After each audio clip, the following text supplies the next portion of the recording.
मन में कभी कभी संदेह ऐसा होता है कि हमारा धर्म कहता है कि जैसे कर्म करोगे वैसा फल देगा भगवान। लेकिन देखा जाता है कि जो लोग काफी पवित्र कर्म करते हैं उन्हें बहुत तकलीफें उठानी पड़ती हैं।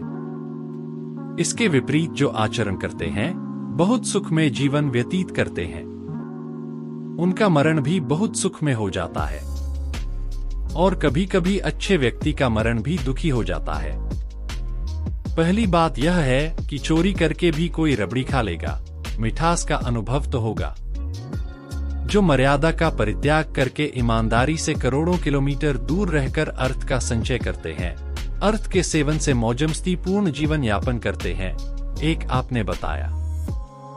दूसरा वो जो धर्म के मार्ग पर चलते हैं, धन भी उनको आजकल कम से कम सुलभ पाता है, रोटी नमक तक सीमित रहते हैं।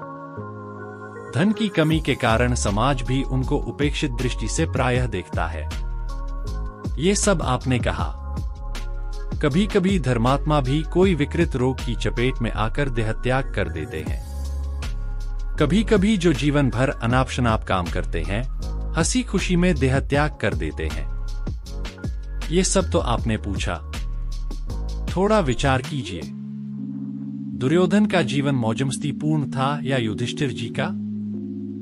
बाहर से तो आपको यही लगेगा कि दुर्योधन का जीवन मौजमस्ती पूर्ण था। युधिष्ठिर जी का जीवन यह ताप, यह वेदना, यह कष्ट। लेकिन इतिहास किसका उज्ज्वल हुआ? युधिष्ठिर जी का। भगवान तो भगवान ही है। लीलापूर्वक रावण का जीवन मौजमस्ती पूर्ण था या राम जी का जीवन? वनवास भी झेलना पड़ा, पत्नी से वियोग भी हुआ।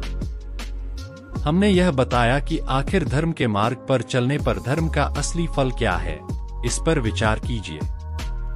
तुलसीदास जी ने ब्रह्मसूत्र शंकर भाष्य के भावों को गिने चुने शब्दों में एक जगह व्यक्त किया। धर्म ते वीरति, धर्म का पालन करने पर देह, इंद्रिय, प्राण, अंतःकरण जो हैं संयत होते हैं, सुव्यवस्थित होते हैं। जो कुछ अनात्म प्रपंच है, जो वर्ण करने योग्य नहीं है, उससे अनासक्ति होती है, वैराग्य होता है। धर्म का वास्तविक फल वैराग्य है। तो वैराग्य योग्य परिस्थिति, अनासक्ति योग्य परिस्थिति प्राप्त हो, इसको हम दुर्भाग्य समझेंगे या सौभाग्य? दूसरे ढंग से भी मैं बोलूंगा। जितना वैदिक वाङ्मय में आपके प्रश्न का उत्तर हो सकता है, मेरी दृष्टि के सामने वो सब उत्तर नृत्य कर रहे हैं। पहले इसको समझिए। जिस कार्य का जो असली फल है, असली फल मिले, इसको सफलता कहेंगे या असफलता? धर्म का वास्तविक फल क्या है? वैराग्य। धर्म का वास्तविक फल क्या है? जीवन में लोकोत्तर त्याग का बल उत्पन्न होना, देह, इंद्रिय, प्राण, अंतःकरण का शोधित होना, मन का शुद्ध होना, एकाग्र होना और एकमात्र भगवत तत्व की ओर समाकृष्ट होना। जंग आदि कालुष्य दोषों से विनिर्मुक्त लोहा को गुरुत्व युक्त चुंबक का सानिध्य उपलब्ध होता है, तो लोहा सर्वतोभावेन चुंबक की ओर आकृष्ट होता है।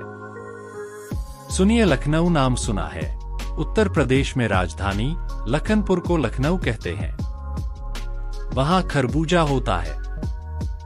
जितनी लू चलती है उतना उसमें मिठास का संचार होता है।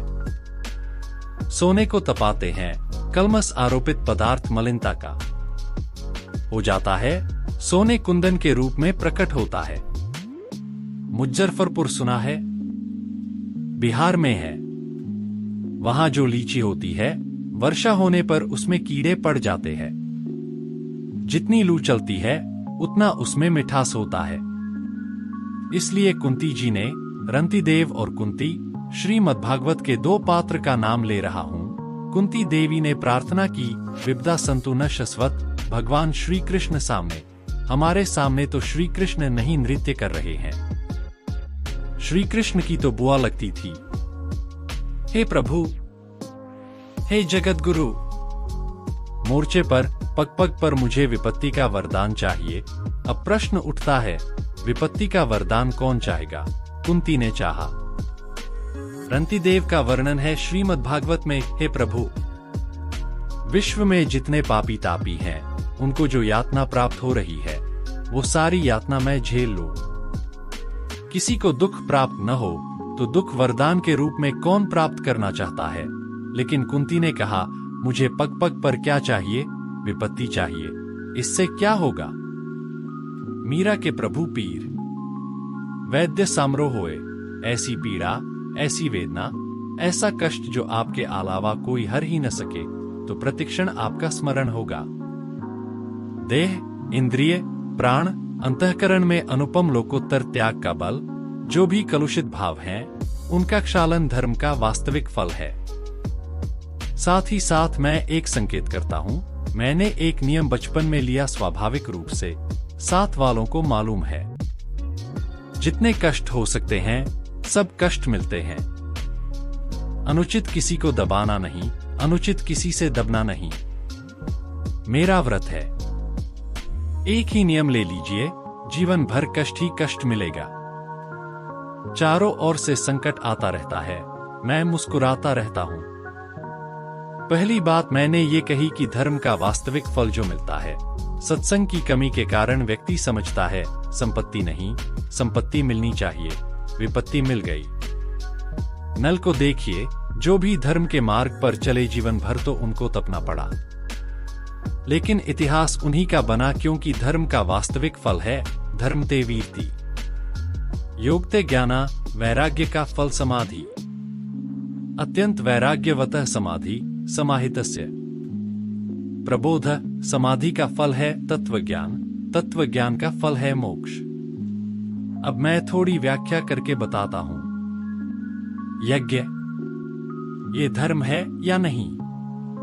थोड़ा विचार कीजिए। विधिवत शास्त्र सम्मत विधा से यज्ञ करेंगे तो द्रव्य की पकड़ ढीली होगी। एक वो व्यक्ति है कि द्रव्य को मर जाएगा, छोड़ेगा नहीं, जिसका आपने वर्णन किया। एक वो व्यक्ति है जो यज्ञ के माध्यम से द्रव्य की पकड़ को छोड़ेगा। द्रव्य की पकड़ को नहीं छोड़ेंगे तो यज्ञ का संपादन नहीं होगा। विधिवत दान करना है नामारूपये, सोने, चांदी। द्रव्य की पकड़ को ढीली नहीं करेंगे तो दान नहीं दे सकते। निर्जल व्रत किया, एक व्यक्ति गुलछर्रा उड़ा रहा है, एक माता है निर्जल एकादशी का व्रत किए हुए है, उसकी जीभ जलेगी, और जो रसगुल्ला पा रहा है, जो बार बार पानी पी रहा है, उसकी जीभ कहाँ जलेगी? प्रत्यक्ष में तो दुख वो पा रही है जो निर्जल एकादशी का व्रत कर रही है और गुलछर्रे उड़ा रही है, मलाई चाट रही है, वो तो बड़ी मौजमस्ती में है। व्रत करेंगे तो क्या होगा? भोग का त्याग करना ही पड़ेगा, तब करेंगे तो सुख का त्याग करना ही पड़ेगा।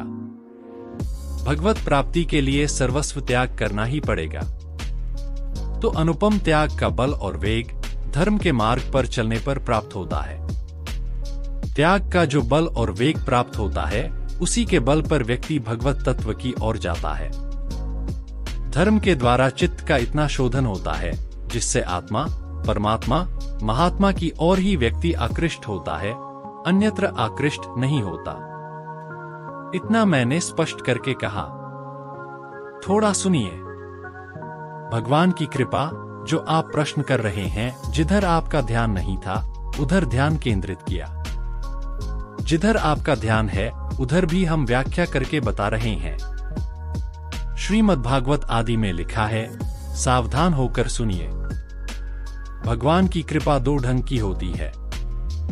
यस्याह अनुग्रहणामि, जिस पर मैं विशेष कृपा करता हूँ। थोड़ा ध्यानपूर्वक सुनिए, हृदय को मजबूत करके। भगवान की कृपा आर्तों पर अलग ढंग से, अर्थार्थियों पर अलग ढंग से, जिसको भगवान अपने समीप बुलाना चाहते हैं। जिज्ञासुओं पर अलग ढंग से, ज्ञानी पे अलग ढंग से। कृपा की अभिव्यक्ति में भी तारतम्य होता है। भगवान ने कहा है, यस्याह अनुग्रहणामि, जिस पर अनुग्रह करता हूँ, जिसको अपने समीप लाना चाहता हूँ। क्या करता हूँ? धन पहले हरण कर लेता हूँ। कृपा है या कोप? शायद आप भुक्तभोगी हैं। पहले धन हरण कर लेता हूँ, उसके बाद फिर वो हाथ पांव चलाता है, धन के लिए उसमें विघ्न डाल देता हूँ। ये भी भगवान की कृपा है। जिस पर बहुत कृपा होती है उसको अपने पास बुलाने के लिए भगवान का यह वचन है, मेरे वचन नहीं है। क्या करता हूँ? धन और मान के जितने स्रोत हैं, उसमें रोड़ा अटका देता हूँ।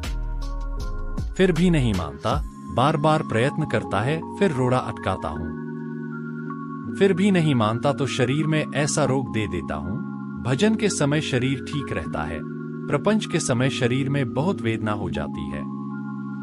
एक अनुग्रह का प्रकार यह है। दूसरा अनुग्रह का प्रकार क्या है, इस पर विचार करते हैं। शिव पुराण का वचन, कूर्म पुराण का वचन, धर्मा संजायते अर्थ, धर्म से अर्थ प्राप्त होता है।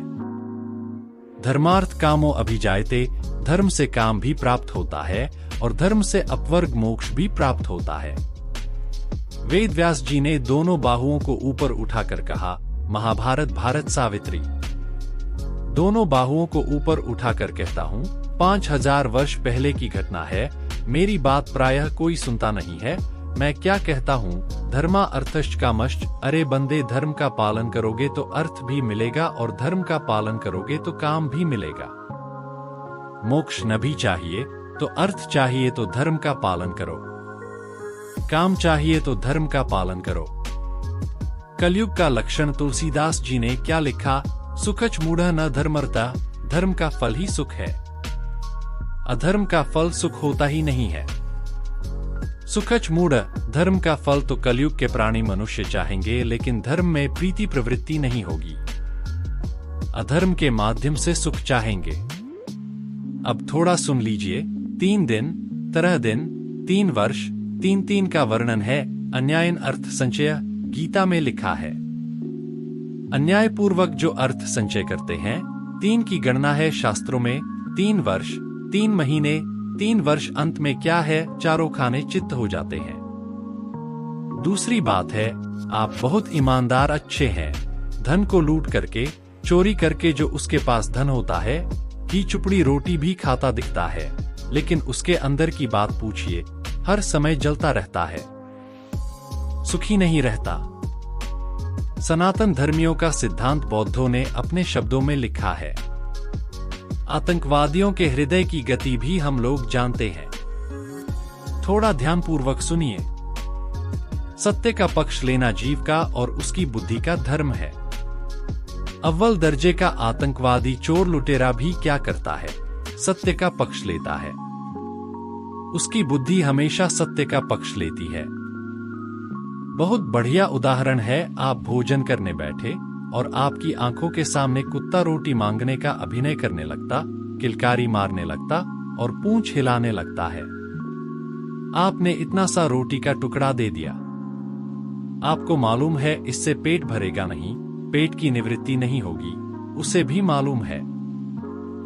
बड़े चाव से रोटी का टुकड़ा पाकर कृतज्ञता व्यक्त करेगा, अपने शब्दों में पूंछ हिलाएगा और बहुत ही विनम्रतापूर्वक आपकी और आंख से देखेगा। घी चुपड़ी 5 रोटी आपके चौके से लेकर चंपत हो जाएगा, वही कुत्ता आपको नहीं दिखेगा। उसका हृदय कहता है कि 5 रोटियां घी चुपड़ी हैं, पेट तो भर जाएगा लेकिन चोरी की हुई है। इसलिए जो धनाढ़े होते हैं, दूसरों को लूट लूट कर उनका मन स्वयं उनको कोसता है। अपनी दृष्टि में वो गिरे हुए होते हैं। और एक बहुत विचित्र बात है, वो मनोविज्ञान के भी बड़े कच्चे होते हैं। आत्मनः प्रतिकूलानि, जैसा व्यवहार हम दूसरों से अपने प्रति चाहते हैं, हमारे बुद्धि की बलिहारी है कि हम दूसरों के प्रति व्यवहार करें। 1 नंबर का हिंसक भी दूसरों से अपने प्रति अहिंसा की भावना रखता है। मेरी या मेरे बहू बेटे को कोई हत्या न कर दे। 1 नंबर का झूठ बोलने वाला भी दूसरों से सत्य भाषण की अपेक्षा रखता है। कोई झूठ बोल करके मुझे चकमे में डाल न दे। 1 नंबर का चोर जिसका नाम आपने लिया, वर्णन किया, दूसरों से अचोरी की भावना रखता है। कोई चुराई हुई संपत्ति को या धरोहर को कोई चुरा के न ले जाए। 1 नंबर का व्यभिचारी भी दूसरों से व्यभिचार की भावना नहीं रखता। हमारी बहुबेटी हमारे शील का अपहरण न कर दे। 1 नंबर का लुटेरा भी यही भावना रखता है कि हमारी लूटी हुई सामग्री को कोई लूट न ले जाए। इसलिए भगवान श्री कृष्ण का गीता के 6 अध्याय में वचन है। आगे क्या लिखा है, जैसा व्यवहार हम दूसरों से अपने प्रति चाहते हैं, वैसा व्यवहार हम काम, क्रोध, लोभ अनियंत्रित होने के कारण। गीता के 16वें अध्याय का भागवत के 11 स्कंध का अध्ययन कीजिए। नरक के द्वार 3 हैं: अनियंत्रित काम, अनियंत्रित क्रोध, अनियंत्रित लोभ। आपको संभवतः मालूम न होगा, रिटायर होने के बाद IAS अफसर ज्यादातर जेल में हैं। पद का दुरुपयोग करके खूब धनाशय तो हो गए, अब वो जेल में हैं। इसलिए हमने संकेत किया, अपनी दृष्टि में वो गिरे होते हैं। अनियंत्रित काम, क्रोध, लोभ मानवता के लिए अभिशाप है। ऐसी स्थिति में थोड़े समय तक बाहर से वो सुखी दिखाई देते हैं, अंदर से बिल्कुल खोखले होते हैं, क्योंकि अनियंत्रित काम व्यक्ति को स्वयं जलाता है। अनियंत्रित क्रोध भी जलाता है, अनियंत्रित लोभ भी जलाता है। वो सुख और शांति नहीं प्राप्त करते। जिनको हम समझते हैं कि बड़े सुखी हैं, उनसे पूछिए, वो सुख शांति प्राप्त नहीं करते। लेकिन गरीबी का जीवन व्यतीत करके भी जिसके धन में किसी की हाय नहीं है, वो रोटी नमक से खाएगा तो भी उसको संतोष रहेगा। और दूसरी बात है, पापी पे परमात्मा रीझेंगे नहीं। और एक और बात है, न्यायपूर्वक जो धन संचय करेगा, नरक में क्यों जाएंगे? नरक में जो जाने वाले प्राणी है कौन है? यहीं पर दूसरों को लूटने वाले और जघन्य अपराध करने वाला तो यहीं दंड प्राप्त कर लेता है। इसलिए हमको लगता है तात्कालिक, मैंने कहा न किसी के हाथ से रोटी छीन के खा लेंगे, पेट भी भरेगा, तात्कालिक लाभ होगा, भूखे रहेगा, लेकिन वो रोटी जो है सुखपूर्वक, चैनपूर्वक रहने दे संभव नहीं। इसलिए सन्मार्ग पर चलने पे पहला फल तो क्या होता है? भगवत प्राप्ति के अनुकूल वेग और बल प्राप्त होता है। दूसरा ये है, ये भ्रम बहुत बढ़िया। युधिष्ठिर जी ने बहुत विह्वल होकर कह दिया, महाभारत भीष्म पर्व पितामह, क्या धर्म का फल दुख होता है? हम तो जीवन भर विपत्ति के पापड़ बेल रहे हैं, दुख ही दुख है। भीष्म जी ताव में नहीं आते थे, ताव में आ गए। उन्होंने कहा, सुनो, काल में भी वो क्षमता नहीं है कि धर्म का फल दुख दे दे। धर्म का फल सुखी होता है, अधर्म का फल परिणाम में दुखी होता है। अधिक न बढ़ाकर गीता के 18वें अध्याय की ओर मैं आपका ध्यान केंद्रित करता हूँ। आरंभ में अमृत के समान, परिणाम में विष के समान वो राजा सुखी है, जिनकी आप चर्चा कर रहे हैं न, और जिसकी चर्चा आप कर रहे हैं अपनी। संयम के मार्ग पर, धर्म के मार्ग पर चलने पर आरंभ में विष के समान कष्ट होता है, परिणाम में मंगल ही मंगल है। अगर अमृतोपम, जिनकी चर्चा की आपने आरंभ में मौजमस्ती पूर्ण जीवन, परिणामे विष में लौकिक उत्कर्ष भी उनका नहीं होता। सब धन जमा किया हुआ सब हड़प लिया जाता है। और न्यायपूर्वक जो धन होता है, आग में वो क्षमता नहीं कि उसको जला दे, चोर में क्षमता नहीं कि उसकी चोरी कर ले। इसलिए आपने जो कहा उसका उत्तर गीता के 18वें अध्याय में है। अगर अमृतोपम खुजली जो है आरंभ में सुख देती है, बाद में रुलाती है। विद्याध्ययन, संयम, ब्रह्मचर्य का बल, सत्यनिष्ठा आरंभ में दुख देती है, परिणाम में सुख देती है। इसलिए आरंभ में जिनको अमृत के समान सुख मिल रहा है, आप समझते हैं। आगे कल्पना कीजिए कि पूरा जीवन नहीं, 1,000 नहीं, 10,000 वर्षों तक नरक की भट्ठी में उनको झुकना है। एक चुटकुला सुनाते हैं, बढ़िया है। एक सिद्ध महात्मा थे, बोलते बहुत कम थे, नाम बहुतों ने सुना था। पुरानी बात है, आकृति से परिचित नहीं थे। वो एक जगह है, उनके साथ उनका एक शिष्य था। राजपुत्र जा रहा था, राजकुमार, ये कौन बैठे हैं? अमुक महात्मा। अरे, हमने तो नाम सुना है, हम भी प्रणाम कर लें। वो राजकुमार प्रणाम करने आया। महात्मा बहुत कम बोलते थे। राजपुत्र चिरंजीव मुंह से निकला, ये राजपुत्र चिरंजीव हो जाओ, दीर्घ समय तक जीवित रहो। उनका जो शिष्य था महात्मा जी का, वो गुरुजी के भाव को जानता था, तो उसने संकेत किया। राजकुमार बहुत प्रसन्न हो गया, चिरंजीव का वरदान दे दिया। उसके बाद ऋषि कुमार समझ गए, जिसका आपने वर्णन किया, भिक्षा मिली नहीं मिली। तपस्या के द्वारा शरीर भी। उसने सोचा वो सिद्ध महात्मा है, मैं भी प्रणाम कर लूं। प्रणाम करने आए। महात्मा ने क्या कह दिया मालूम है? माजी ऋषिपुत्र कह, अरे ओ ऋषि कुमार मत जी। सोचा देखो, जीवन भर तप करने में लगाया, अब तक प्रणाम भी किया, बदले में क्या श्राप दे दिया? माजीव मत जी। शिष्य ने कहा, बैठ जा, रहस्य मैं बताऊंगा। महाराज जो हैं बहुत कम बोलते हैं। एक साधु संत जा रहे थे, उन्होंने सोचा महात्मा का नाम तो सुना था, यही है, मैं भी प्रणाम कर लूं। महात्मा के मुंह से क्या निकला? जी वा मरवा साधो। अरे साधु जी या मर? शिष्य ने कहा, बैठ जाओ। एक बहेलिया जा रहा था अपने बल्लम लिए। मृग मयूर आदि को मारता है, कभी कोई मनुष्य को भी भेद देता था। उसने सोचा जीवन भर पाप करते तो हो गया, सिद्ध महात्मा का नाम सुना है, मैं भी प्रणाम कर लूं। राजपुत्र चिरंजीव माजीव ऋषिपुत्र कह, जीवा मरवा साधो व्याध माजीव मा मारा। अरे ओ व्याध मत जी मत मर। बड़ा उटपटांग कहा, माजीव मा मारा, न जी न मर। चेले ने कहा, बैठ जाओ, अब व्याख्या मैं करूंगा। राजपुत्र चिरंजीव का अर्थ क्या हुआ? आजकल राजपुत्र का अर्थ नेता का बेटा समझ लो। ए लाडले लाल, राजकुमार के बेटे, खूब पिता के नाम पर तस्करी करके, लूट करके, जेल में सज्जनों को बंद करके मौजमस्ती पूर्ण जीवन यापन कर रहे हो। पिता के नाम पर लाइसेंस बिना भी जाते हो। कोई पुलिस वाले रोके तो पिटाई कर देते हो, गाली दे देते हो। तो कहाँ राजपुत्र चिरंजीव? शिष्य ने कहा, जब तक जीवित है तभी तक खैरियत है, मरने के बाद तुम्हारे लिए नर्क की भट्ठी तैयार है। तो जो प्रसन्न हो रहा था राजपुत्र, वो तो मुरझा गया। गौरी संप्रदाय के विद्वान लेखकों ने एक श्लोक लिखा है, श्रीमद् भागवत के 11वें स्कंद की व्याख्या। राजपुत्र चिरंजीव माजीव ऋषिपुत्र का, वो समझा कि श्राप है, मत जी। बाहर से लगा कि श्राप दे रहे हैं। शिष्य ने कहा, इसका अर्थ क्या है मालूम है? तुमने तपस्या करके इनके समान बोटी बोटी गला दी है, बड़े दुबले पतले हो।